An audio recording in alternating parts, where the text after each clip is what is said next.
আসসালামু আলাইকুম। বাংলাদেশের ক্রিকেটের অন্যতম সেরা ওপেনার তামিম ইকবাল অবসরের ঘোষণা দিয়েছেন।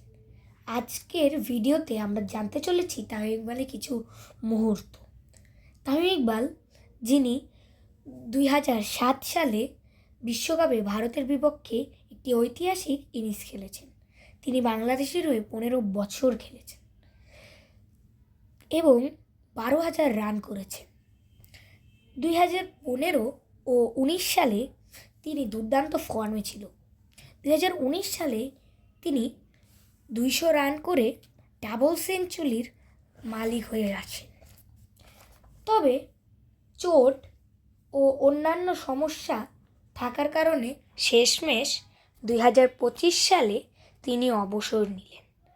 তামিমের অবসরে বাংলাদেশের ক্রিকেটে এক বড় অধ্যায়ের সমাপ্তি। তার অসাধারণ এই ইনিংসগুলো কথা আমরা জীবনেও ভুলব না। আপনাদের কি মতামত? তামিমের অবসরটা কি ঠিক হলো? কমেন্ট বক্সে লিখতে ভুলবেন না এবং সাবস্ক্রাইবও করবেন।